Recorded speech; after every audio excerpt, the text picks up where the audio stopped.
भगवान जगन्नाथ को भगवान श्री कृष्ण का स्वरूप माना गया है। जब भगवान श्री कृष्ण का देहांत हुआ तो उनकी अस्थियां समुद्र में विसर्जित कर दी गईं।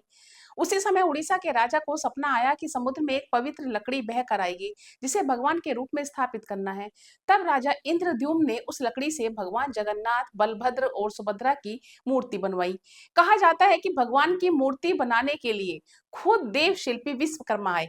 विश्वकर्मा ने राजा के सामने शर्त रखी कि बंद कमरे में मूर्तियां बनाएंगे, मूर्ति बनने तक अंदर कोई नहीं जाएगा। राजा ने इस शर्त को मान लिया और एक दिन राजा को कमरे के अंदर से कोई आवाज नहीं आई, तो वे अंदर चले गए। तब से भगवान की मूर्तियां अधूरी रह गई। राजा ने अधूरी मूर्तियों को ही मंदिर में स्थापित कर दिया। कहा जाता है कि उस समय भविष्यवाणी हुई कि भगवान जगन्नाथ साल में एक बार अपनी जन्मभूमि मथुरा जरूर जाएंगे। तब राजा इंद्रद्युम्न ने आषाढ़ शुक्ल द्वितीया के दिन भगवान के उनकी जन्मभूमि जाने की व्यवस्था की। तब से रथ यात्रा की परंपरा चली आ रही है। रथ यात्रा के लिए भगवान जगन्नाथ, बलभद्र व देवी सुभद्रा के लिए 3 अलग-अलग रथ बनाए जाते हैं। रथ यात्रा में सबसे आगे बलराम जी का रथ, बीच में देवी सुभद्रा और पीछे भगवान जगन्नाथ का रथ होता है। इनके रंग और ऊंचाई से पहचाना जाता है। बलराम जी के रथ को ताल ध्वज कहा जाता है और इसका रंग लाल व हरा होता है। देवी सुभद्रा के रथ को दर्प दलन या पदम रथ कहा जाता है और इसका रंग काला या नीला और लाल होता है।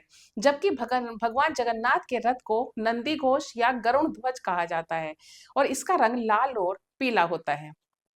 भगवान जगन्नाथ का नंदी घोष रथ की जो ऊंचाई होती है वो 45.6 फीट होती है।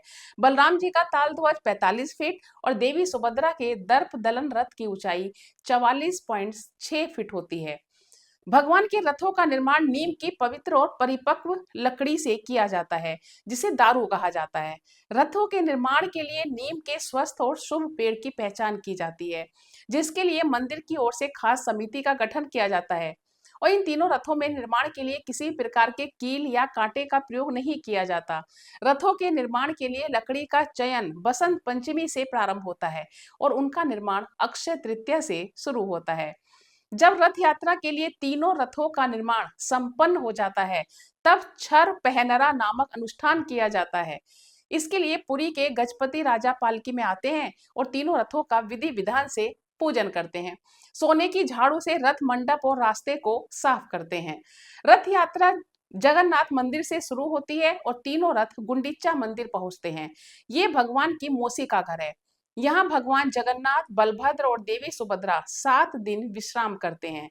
मान्यता है कि यहीं पर देव शिल्पी विश्वकर्मा ने तीनों देवी देवताओं की मूर्तियां बनाई थी हैं। जगत